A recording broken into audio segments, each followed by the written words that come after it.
My name is Dr. Ben Selznick. I am an assistant professor in the School of Strategic Leadership Studies at James Madison University, where I focus on leadership in the area of higher education. And I've been working with the Social Visions Conference and Jesse and Jonah and Menachem and Philip and others for a bit now.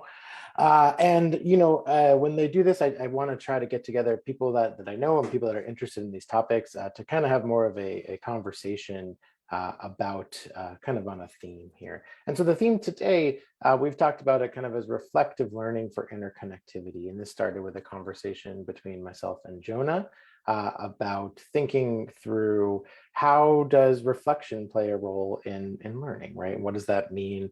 And be given the expertise in this panel, we're going to be thinking a lot about higher education, but certainly in higher education, we work with adults. And so some of these lessons kind of translate more broadly. So I'll briefly introduce who's here. Shalhavit-Simcha Cohen is a multi-award-winning musician and PhD researcher who's passionate about people's mental health and well-being. Shalhavit-Simcha has been awarded Harvard University's Bach Prize for Public Service and is the founder of PositiveFest, a multimedia wellness festival. Ethan Youngerman is a clinical associate professor in the expository writing program at New York University, where he's taught for 20 years. He holds an EDD in higher education and an MFA in dramatic writing, both from NYU. And his research incorporates quantitative and qualitative methodologies, focusing on integrative learning as an undergraduate outcome and experience. Next, we have Teniell Trolian, who's an assistant professor in Department of Educational Policy and Leadership at the University of Albany, State University of New York. She earned a PhD in higher education and student affairs from the University of Iowa and has done research on all kinds of areas of college student success and outcomes, especially with respect to classroom experiences and pedagogy. And finally, Kirk Robinson as a manager for student development at the graduate school at Brown University. And Kirk has done some really fascinating work on how do we teach the teachers, right? How do we develop professors and to educators who are going to use best practices and best ideas of what we know to work closely with college students. Okay, so yeah, I've prepared a number of questions that kind of draw on some of the themes from the book. And I don't have any particular order, except the first one. So we'll get started. So, oh, by the way, there is a chat feature that we can kind of see as things come up. So if you do have questions or comments or want to cheer us on, feel free to use that feature to do so, and we'll be monitoring that and engaging that as we go ahead here. All right, so I've read Social Vision now a number of times. Rabbi Menachem Schmidt and others at the conference have been grateful enough to send me more books as this process has gone on, which has been great. I think there's a lot of energy and attention around these ideas of education as a way to begin thinking through and obviously hopefully enacting some of these forms that the Rebbe introduces in social vision. And there's another great book, let me make sure I get the author right, by Arya Solomon, which is kind of about spiritual education and the Rebbe's broader education philosophy, as well as some other kind of texts that have brought to my attention. So I'm going to be drawing on those primarily with respect to social vision. So the first question is to you, Shalhavit-Simcha, is one of the quotes in the book that I like a lot in social vision, that Philip and the others write that, in the Rebbe's view, education need not be a selfish endeavor. It can rather be directed to the greater betterment and re-enchantment of society and the world in the most inclusive sense. So I thought that might be a nice place to start, given your interests and pedagogical expertise, to kind of think about this idea of education not as a selfish endeavor, but rather something that's working toward betterment and re-enchanting of society in a more inclusive way. So first of all, thank you for having me here. I'm very present to everyone's greatness right now. I mean, both us here and the people listening in, like we're all people that really care and are really committed to education and to empowering each other's voices. And I think that is that statement for me. You look at education, I think, the traditional sense of education was kind of teaching you something, kind of like inserting something upon you, or like, forgive my Hebrew, so English is my second language. If there's something grammatically that doesn't make sense, kind of inserting upon you. But basically, the information, right? Giving you something to create a form of what I want you to be. And this new approach, that giving of silence, the asking question, the looking at empowering and enabling the student, making them present to their own greatness through that place of silence, through. Are you picking up your ear? Yeah. Really listening to them. I wasn't sure if that was a question, but yeah, through really creating that open space for them and questions.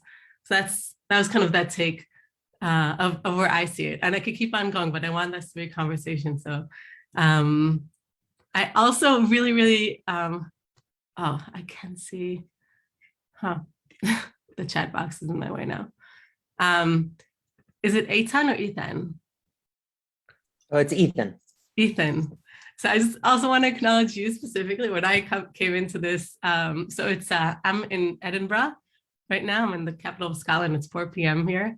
I've been transcribing and analyzing data all day, and I came up, and you just had this like smile of like, I just felt belonging, and it was just really great to be here. So it was contagious just seeing that. Yeah. So I'll popcorn it around and invite everyone's comments. Yeah, I mean, I'll keep smiling, and maybe that'll just re-enchant the world just on its own. I mean, I think, the thing that the quote you gave us, Ben, and thank you for having me and us here, but the thing that made me think of is the idea of threshold concepts, which is somehow caught on more in the UK and Australia than it has in the United States. But the idea basically is that there are certain concepts in each discipline that are really hard, and that once you understand them, you sort of cross a threshold where everything feels interconnected, right? And they're called sort of the jewels of each discipline, right?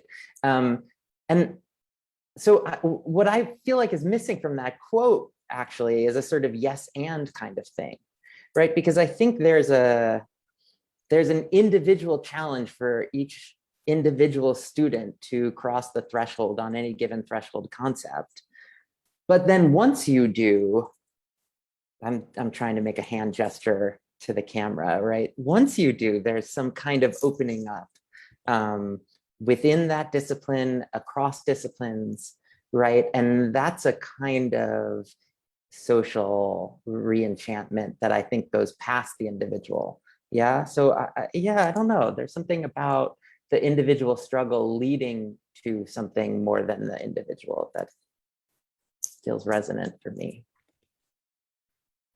When you say the individual struggle, what do you mean?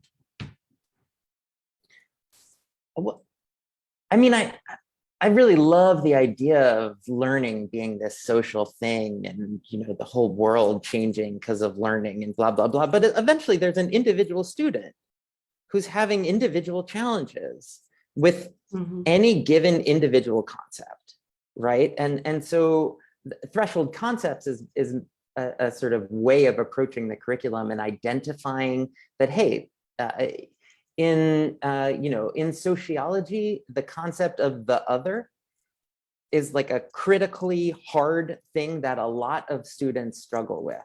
And so those struggles are individual struggles, right? It's a college student in their first year sociology course staring at the blank screen next to their reading and not fully understanding what the other is.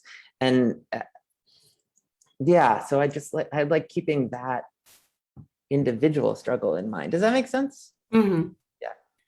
Yeah, I interpreted it a little differently, maybe what you were both saying, and Kirk and Teniell, feel free to chime in, that like in these, there is this moment in more of an individual thing, but brought in connection with the social thing, where like things do click, and there's a certain space that needs to be allowed for that. But when that does happen, that starts to get at what we might think of this like re-enchantment idea, right? It kind of is it's more of a feeling that like, oh my goodness, these things are coming together. And we have that in our own scholarship and teaching. But when we kind of see that happen at some kind of scale, even the scale of like an individual classroom or after a talk or something like that, that moment can be very powerful, not just because of the concepts that are brought together, but because of what it does to the individuals by way of empowering them in some way to act. Is that, it's another way of kind of thinking about it that I'm kind of hearing based on what you're discussing. I think, Ben, as you talk about that, I think as I looked at this quotation, even thought perhaps even a bit broader than that, really thinking about the ways in which researchers talk all the time about how education can be transformative, right? And they're often talking about the transformative nature of education in improving individual outcomes, individual life opportunities, but that there's also this potential for that transformation to happen within society and communities, that individuals who engage in education that is directed at improving not only their own lives, but the lives of members of their communities, and improving societal outcomes, that the work that they do in becoming educated, in understanding the world around them, that provides opportunities for transformation to happen even on a much broader scale, that there's all kinds of potential for this education to have these far-reaching consequences for both individuals and the communities and societies that they're part of. If I could just add to that, I think it might be a good, really kind of a great segue, actually, into some of the things that I was thinking about when thinking about this quote. So like, for me lately, it's kind of interesting. We had Peter McLaren on because I've been reading a lot of his work lately about critical pedagogy, Marxism, and neoliberalism. And like, these are all like these fancy $3 terms, but it's really kind of like reoriented sort of my belief to be that the goal of education really should be, or it ought to be, a process of developing critical class consciousness that leads to liberation of oppressed people. So I kind of think like, the process of education, and it's, it's certainly political.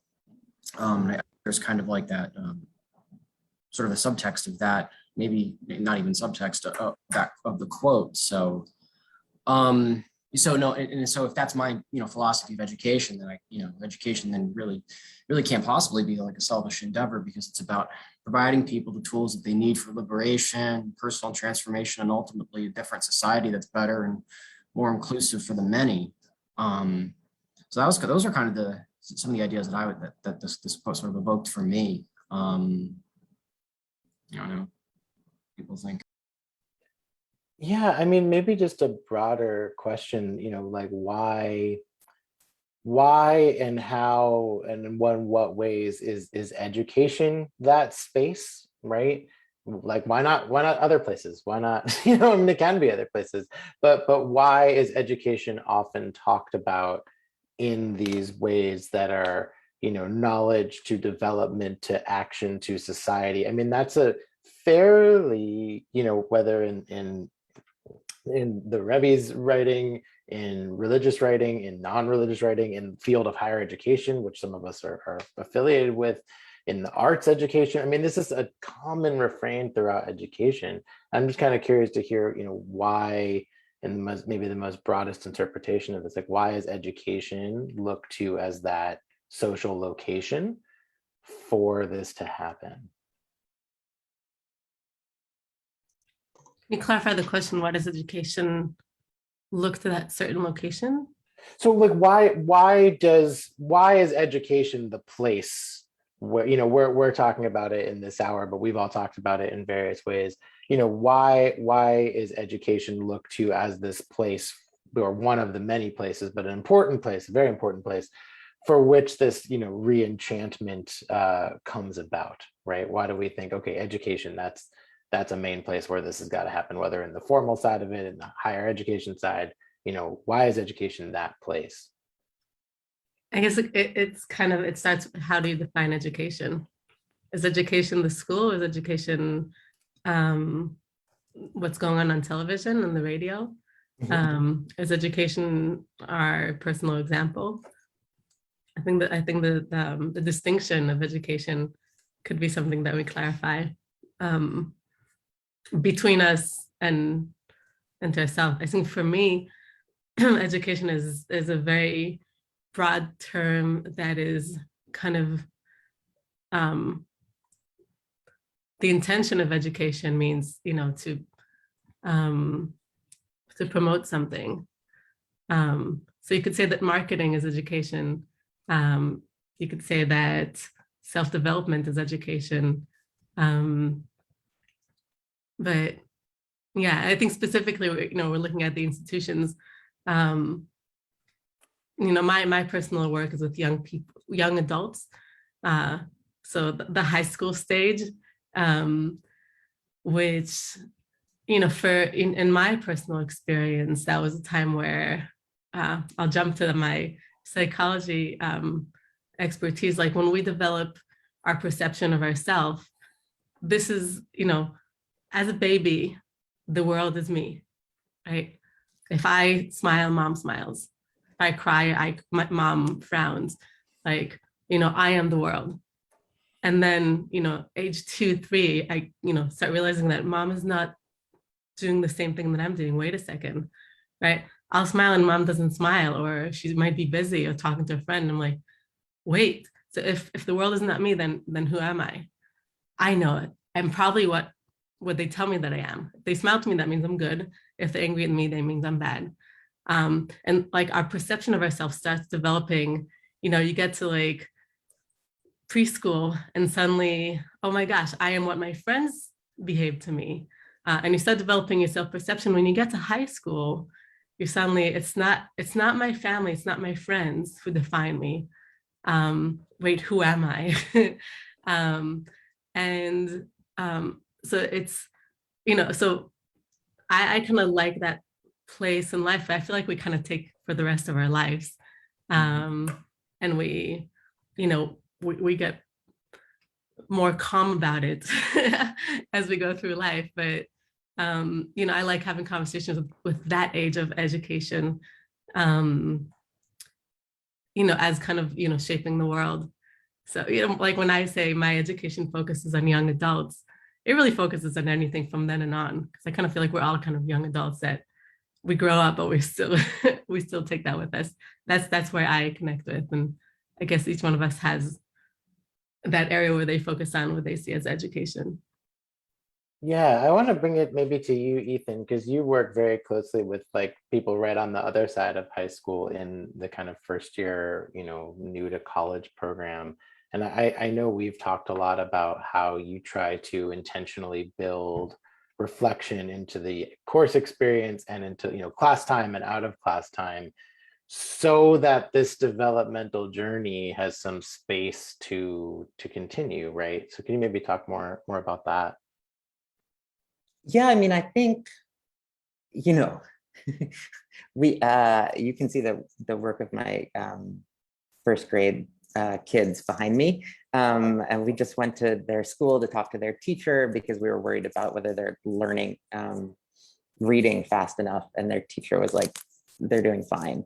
And besides, we're working on more important things right now in class. Like, do you remember what we worked on today? The M word? I'm not making this up.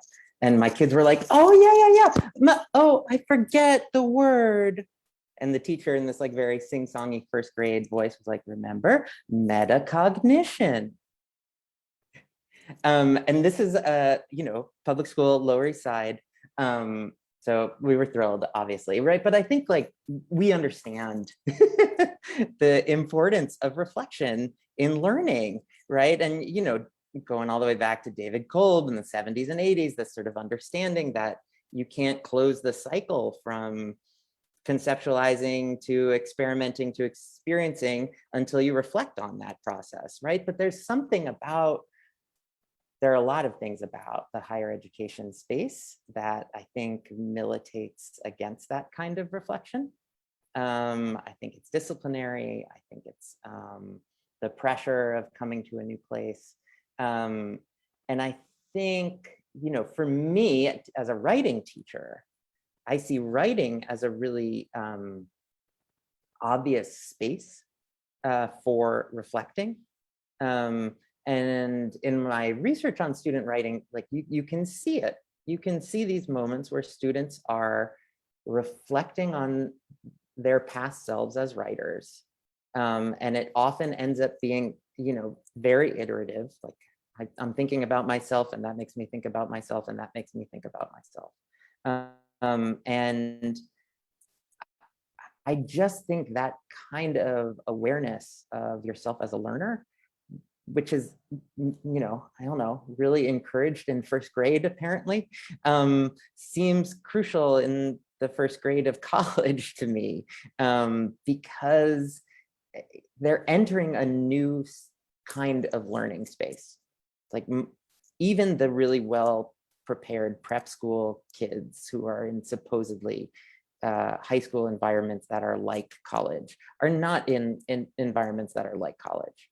And finding a way to embed reflection into their transition into college seems, yeah, just like a necessary aspect of helping them make connections. Is that where we were going?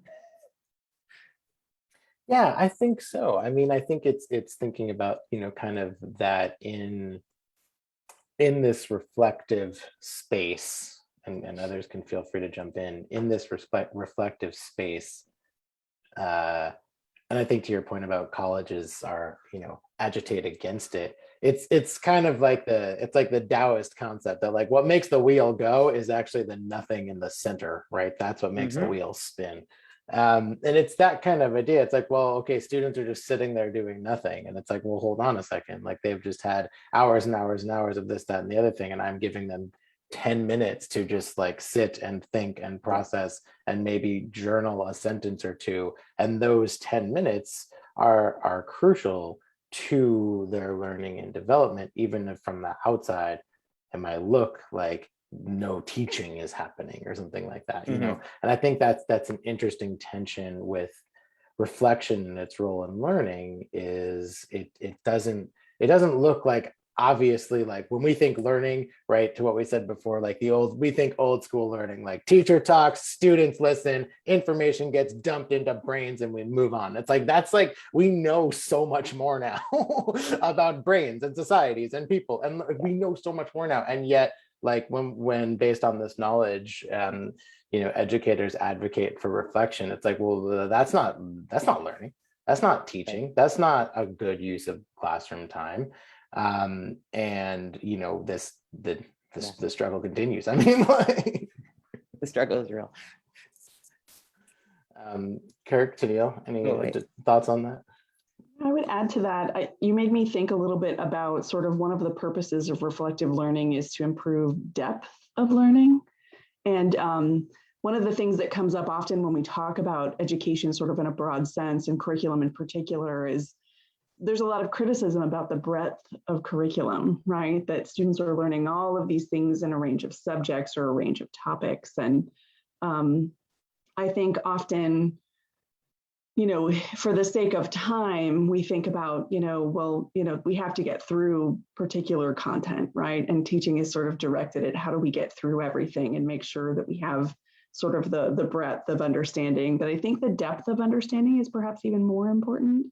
And I think that's where reflective learning can be a really valuable pedagogical tool in thinking about how do we help students go deeper? How do we help students sort of connect learning that is happening across topics? How do we help students pause and sort of think about their thinking, right? And provide opportunities, I think, for that depth of learning that isn't always present in the curriculum when your objective is, again, trying to cover all of this material in sort of this window of time, particularly in formal education structures. Yeah, Teniell, this is why I didn't do very well as a secondary social studies education teacher, because I just couldn't cover the entire curriculum within the desired time that my school wanted me to do it. So I washed out pretty quickly because I'd always get stuck on like, we really need to drill deep into, Western European geography or something like that, because there was just so much to explore. But like, one thing I kind of think of sometimes is like, we're talking about education, like, is a good education is probably not one that was done efficiently. That's something I think about a lot. And so like, in some of the work that I've done, I've looked at like how classroom structures, particularly for graduate students, this is actually what I wrote my dissertation on, was for graduate students who are learning how to teach in higher education, what does that space look like? Like, what are the rules of that space? What are the kind of the cultural indicators and sort of like the social signals that people send each other? How do people kind of communicate, even if they're not really speaking to each other? It was an ethnographic kind of thing. And so like one thing that I kept coming back to was that there was just no time for anybody to really make peer connections. There was no time for people to really ask questions because it was a 1 credit hour class and there was 1 hour and we just had to get through this content.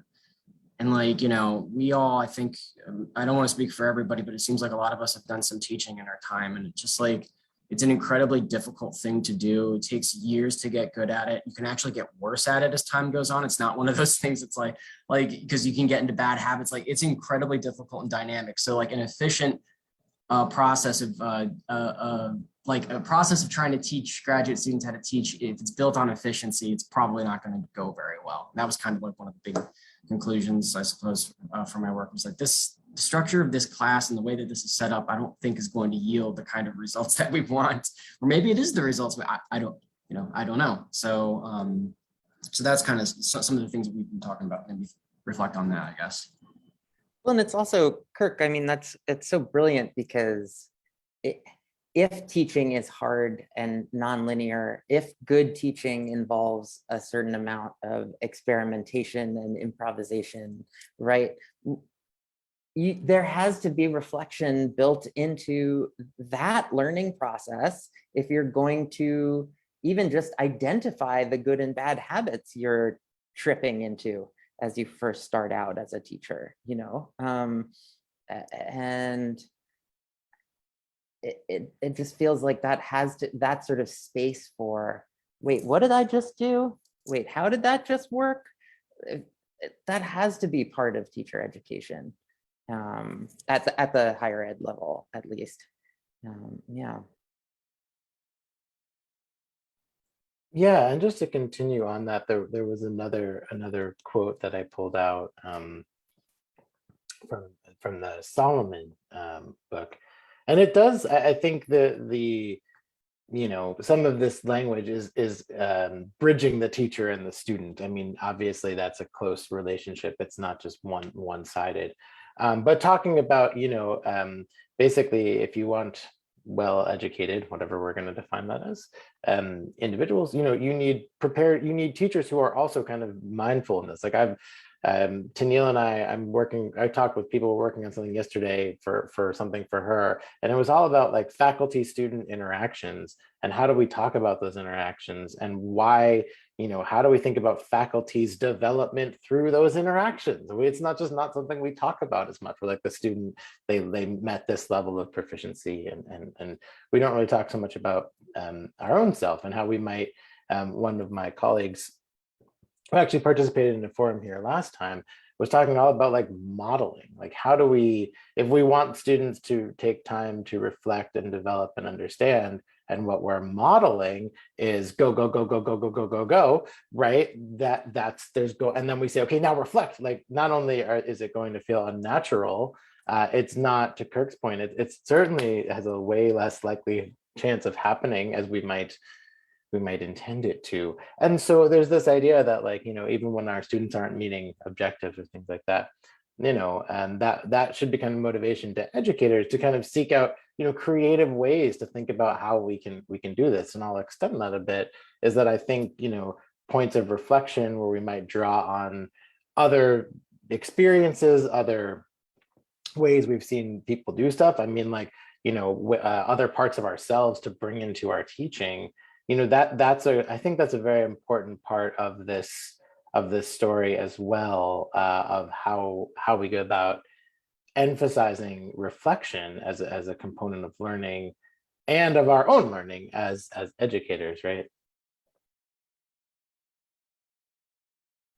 And I think reflection, I mean, in the academic world, in my specific field, in clinical psychology, like there's been more, I'm noticing more of a push to have reflection as part of your written dissertation. And for someone coming from, I guess the imposter, right? The imposter in me that's kind of like, well, there's a right way to do things. And let me try to fit a mold. And suddenly they're like, express your journey here, and your journey is important. And your reflection about your experience, it just added so much humanity to, and it still confronts me every time, because I feel like I grew up in a system that has been very information versus, I guess we could call it transformation, or and as I read, dissertations of colleagues that write about their personal experience, it was like that little monkey voice that's telling me, oh, wait, they're human. That's not good. And that's not perfect. How is that accepted as an academic paper? And then the next step is like, oh, now I could see where they're coming from. And that gives so much more integrity and rigor to what they're presenting. Because when I understand their personal story, I could think critically and I could ask more questions. I could see what they wanted to see. And maybe that kind of made a difference on their research, and they need to be super honest. And suddenly it kind of shifts me into this like place of like coziness, of like, I'm around people that are just really honest and flawed. And it's okay for me to be like that too. It creates a safety, like a safe space for me to also communicate, and also know that others are just like me, which is a very important notion at these times of isolation and the unknown. Having that togetherness is, I find that is an important element of reflection.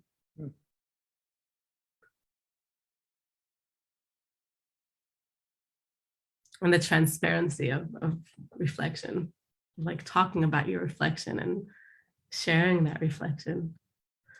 And I also have a really great joke. I hope it's appropriate.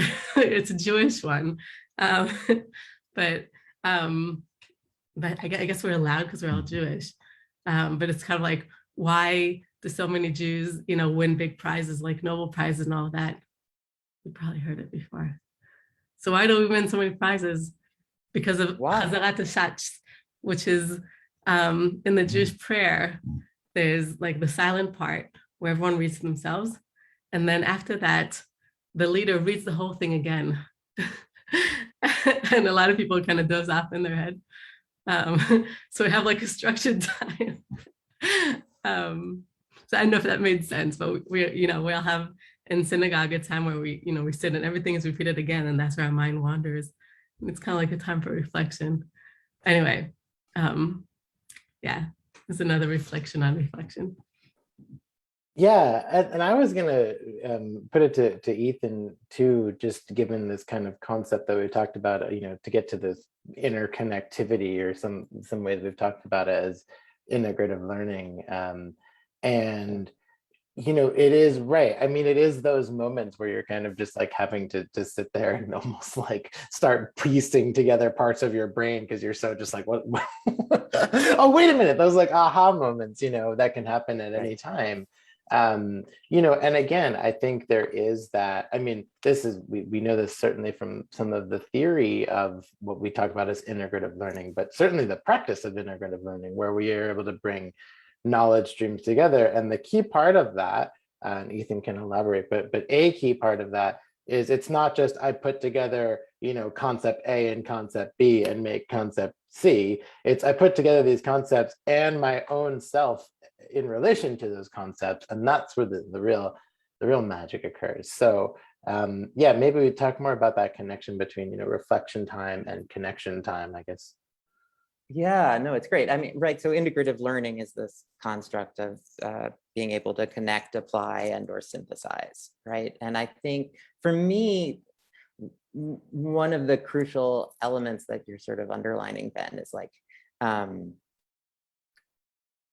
the world may be interconnected. We might want to say that in some sort of Jewish mystical sense, but you have to do the work of making the connections, of forging them and finding them.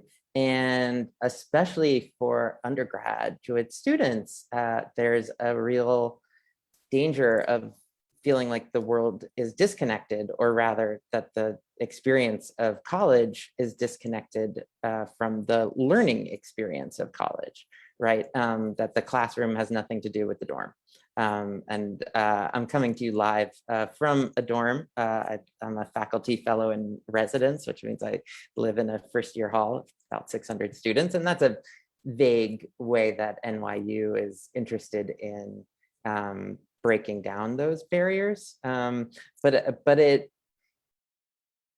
it feels crucial to say that one of the aspects of integrative learning is reflection, and that another aspect of integrative learning is making connections between the self and let's call it classroom experiences. And those connections, I think, are part, when Kirk is talking about education as a way to get the oppressed to eventually be able to make change, like that, right? Embedded in that, to me, is an understanding of the relationship between the concepts that you're learning and your own personal experiences of oppression. I don't know, is that fair, Kirk?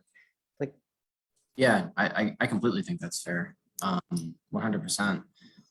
Yeah, it's just so funny as you were talking about that, Ethan. It's like my spouse, she does conduct work now. oh my gosh, yeah. Yeah, so, and it just makes me think, like, I think a challenge for undergraduate students is to help them try to understand that when they do something that leads to them ending up in my wife's office, it is actually an opportunity to learn. Like, it is part of their learning. Like, and it's something that they can take away. They're going to take that with themselves once they leave the institution. But I think oftentimes they bring the perspective is I got in trouble, something bad happened, and and so, like, I think it's a challenge for folks, particularly student affairs folks. It's an age-old challenge, and I think in student affairs is connecting the co-curriculum, like with the curriculum, and like conduct kind of is co-curriculum, because we're trying to go through, like, how do we deal with consequences as a community, and how do you process that, and what can be learned from it, Yep. And there's a whole bunch of different kinds of things happening, like in terms of like moral development being, potentially one of those things. And yeah, and reflection's obviously like has to be a key component of that, because it is truly like a moment of dissonance, and it's painful, but it is part of education. Like, I think some of the things that have been the most like painful things for me, like, are actually like these really important educational moments. And it's like, working through that and needing the time and having the conditions for reflection are like so important. And so, like, one of the things that I try to think about is how to make education in, the work that I do, it's a little challenging, but how can we broadly make education less about efficiency and more about like time for reflection? And I kind of think, like, under this political sort of, I was talking earlier about neoliberalism, it really does push upon us in higher education, particularly this notion of, we have to operate more like a business, and a big part of business pedagogy is efficiency. And I'm not always sure, I don't know that that's really truly compatible with a good education, one that's rare, education, like I said, I think it's rarely an efficient one. So so these are just some of the things that I've been thinking about.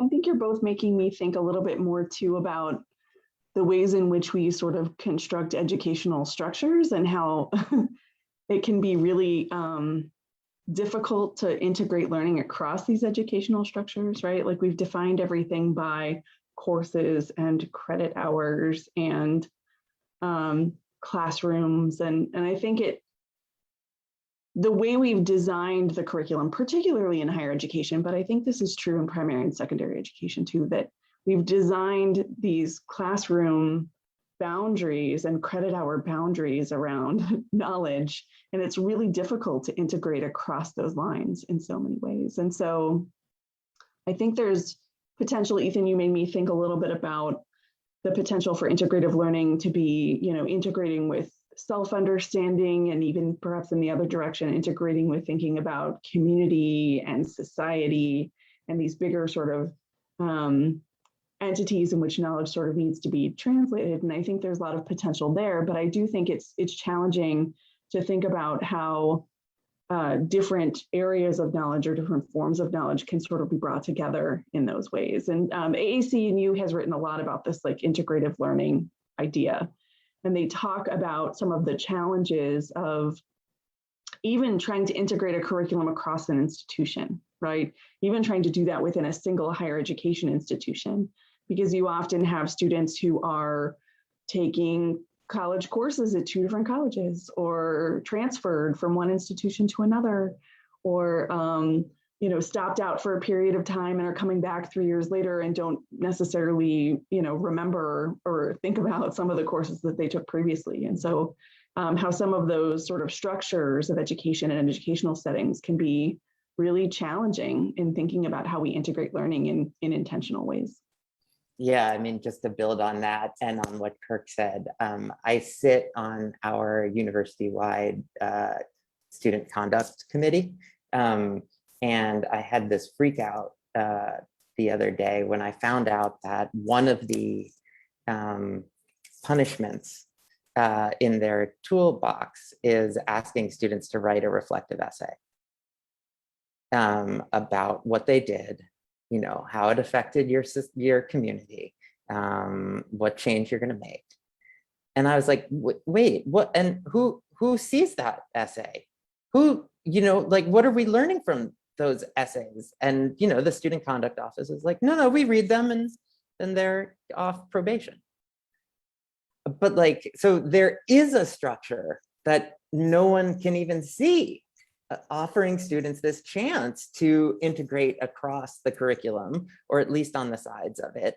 But I the idea that somehow A, writing is a punishment, B, writing is happening reflectively in the college space, and C, faculty don't know about it,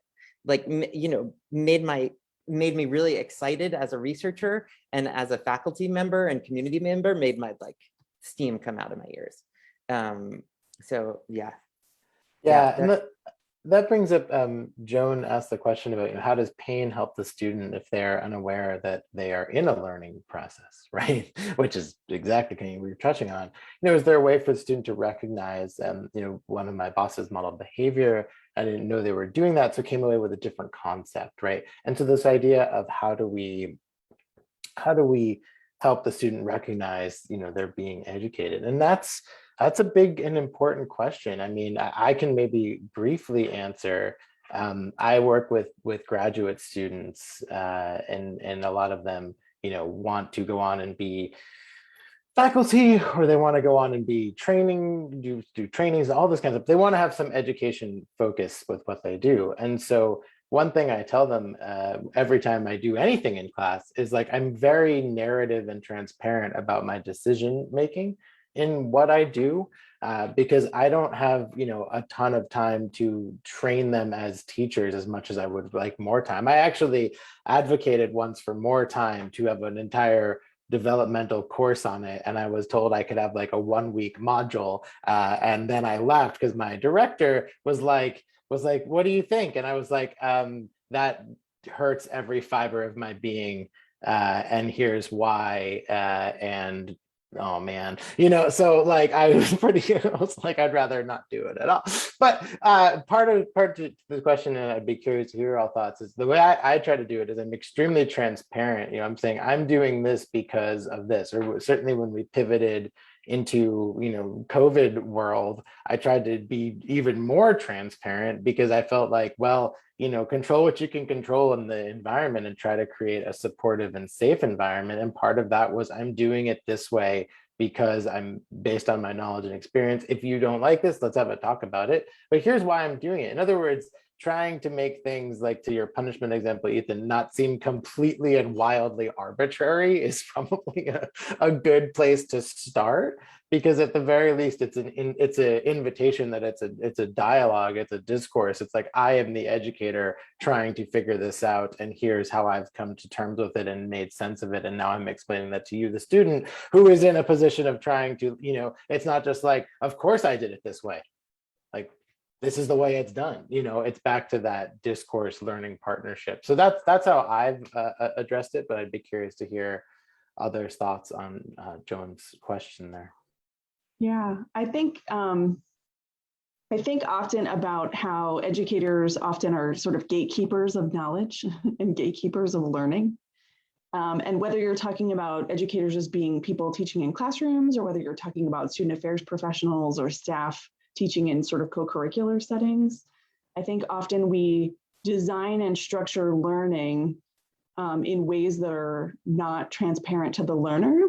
And that's sort of antithetical to this idea that students need to take responsibility for their own learning, right? There's some assumption that the teacher or the educator is entirely responsible for learning because they're gatekeeping knowledge and they're gatekeeping the learning process. And I suspect, and research suggests, I think in many cases, that when students take responsibility for their own learning, when self-directed learning is sort of occurring, and where students are engaged in the learning process in their own right, that there's better learning happening, right? That it's not necessarily someone transmitting knowledge or transmitting a learning experience to students, but that they have sort of active responsibility in pursuing their own learning, and again, engaging in this sort of integrative learning that we've been talking a lot about. And so I think when educators can sort of let go of that process or be more transparent about that process, I think perhaps there's opportunities for richer learning for students, and for students to perhaps in the future engage in taking more responsibility for their own learning and their own learning processes. Yeah, I mean, that makes a world of sense to me, Teniell. And I've engaged in some teacher training, less than Kirk, obviously. But one of the things that we've worked on in our program is teaching our colleagues to be transparently metacognitive in the classroom, right? That's its own skill, that you sort of first have to know why you're teaching students a certain way, and then you have to communicate that. And yeah, I mean, I do a lot of work around, hey, I'm giving you space to design your own research question. Here is why I'm giving you space to design your own research question, everything Teniell just said, right? But just saying, hey, design your own research question, actually doesn't cut it, right? Because I haven't been reflective. And so back to Joan's question, the students may experience anxiety as opposed to structured anxiety that comes from looking at the abyss and trying to figure out what you actually care about, and understanding that that anxiety is part of the academic project, right? So yeah.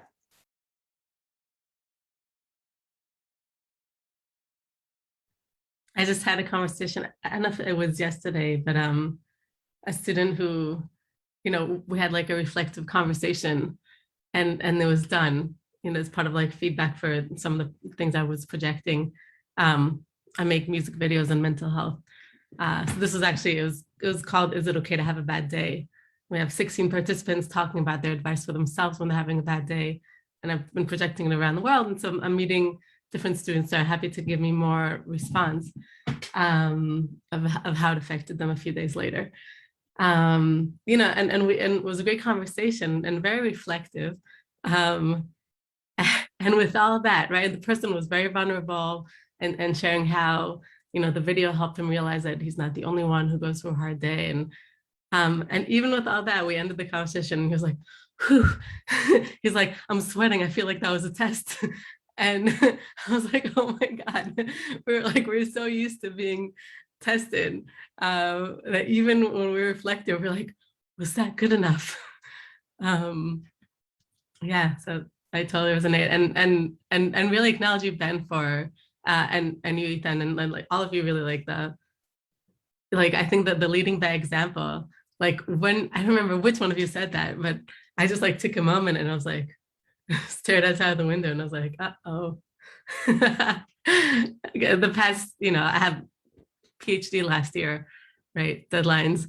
And yeah, and yeah, I'm just not gonna I'm not gonna talk about what I think is not leading by example. And I was like, wow, where could I take more? I mean, I still have Shabbat. I grew up Orthodox. So still Shabbat is the day that I don't work. But I could totally see a space for me to kind of step back and be like, wait a second, how do I, if this is what I preach, how do I do that also throughout the week? So thank you for that. No, that's amazing. Ben, can I ask Kirk a question? Sure. Because Shalhavi, like you're making me think about the ways in which reflection as a value butts up against, let's say, other real world pressures, right? And the grading one is so painful.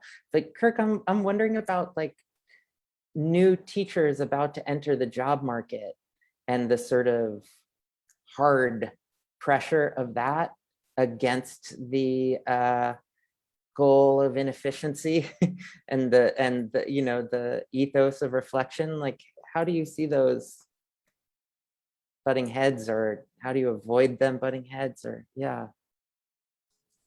Yeah, boy, that's a really good question, and I think if I was able to answer it, then okay, Yeah. This has been great. Thanks, everyone. yeah.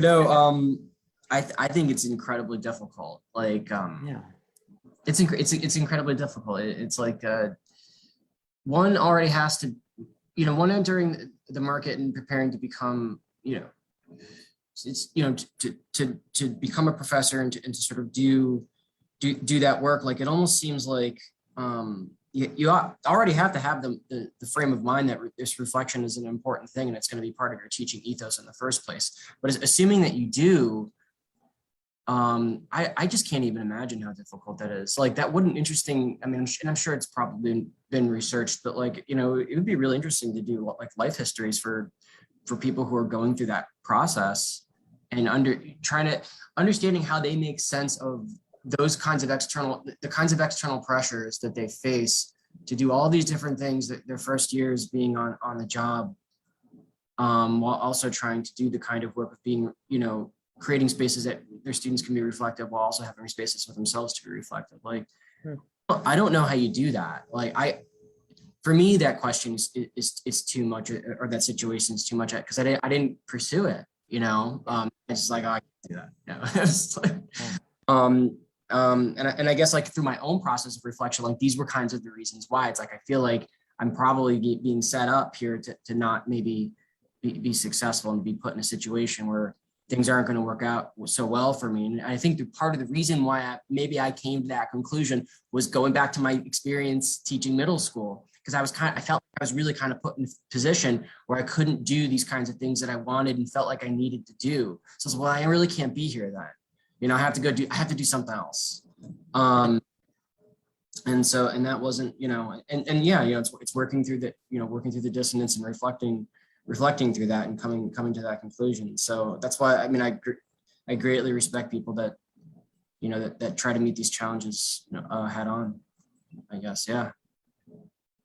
I want to throw something in there that I feel like that sometimes we have a structure that makes us reflect, because reflection without a structure could make us lost.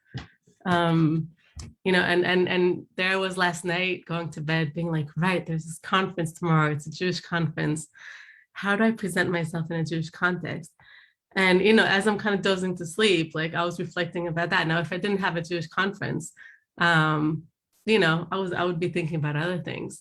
And, you know, and part of my head was like, why am I taking on so many things? Because I have like all these conferences in the next few weeks. And it's like, oh my God. But it's structuring where I want my reflections to go to. So yeah, so I think a lot of intentional spaces for where we direct the reflection towards is very constructive. Yeah, I agree with that. I mean, one thing I wrote down as kind of a theme too, when it came up somewhere else, but this idea that we talk a lot about learning, and we're like learning all the time, and we never talk about unlearning. So what if some of the things we've learned are not particularly helpful or not particularly beneficial to us or our students or our societies? And in fact, in some of the work I do on kind of social innovation, which I think is very related to broader enactment of social visions, unlearning is a key part of the process, right? Unlearning that, you know, this is not a test. Not every interaction with someone who's producing a video and is some, you know, a PhD, and that's not a test. That's it's a very different kind of exchange than a test, right? Far less transactional, certainly. But you know, or these forms that you all kind of talked about how we structure our time and our classroom spaces, and even, you know, education in its own regard. Unfortunately, I think we're kind of coming up at our time. I did want to leave. There was another quote in the book that I really do like, which I think we can kind of have as maybe our own quote to kind of reflect on ourselves as we finish this. But there's a quote that education should be about learning how to live, how to orientate oneself in the world, and how to orientate oneself toward others. And I think a lot of what we talked about today is kind of in there, and is certainly, you know, it's a long road. I mean, I think, Kirk, to your point about, you know, it's a long road. I think, and it's maximizing some of these opportunities, you know, this idea of transparently metacognitive that I wrote down, like that to me feels like at least a pretty good starting point that we can take on, you know, later today, or other times to at least kind of start to begin the process here. So I want to thank all of you for your time. It was great to see you all have these types of conversations. I hope, thanks everybody who attended today. I know there's a bit more conference left to go, and I think Jonah and Jonah will brief you on that, but I just want to say thanks so much again to everybody, and hopefully we can do this again sometime very soon. So I'm going to kick it back over there to Jonah to transition us out here. So yeah, Thank you very much. thanks everyone. Thanks, everyone. Thanks, everyone. Good to see everyone. Thank you so much. This So is great. What an amazing job I have to just sit and listen to smart people talk. It's such a blessing, it's such a privilege. I love listening to this panel, and the panel earlier today as well. If you like what you heard, please come back for our keynote speaker at 3 p.m. this afternoon, Elliot Wolfson, which is going to be amazing. And yeah, if you have any questions about the conference or programming going forwards, you can check us out at interconnectedness.net. So yeah, I think that's how we'll wrap it up. Thank you so much to the panelists again, and I hope to see everyone at 3 p.m. this afternoon. Thanks so much.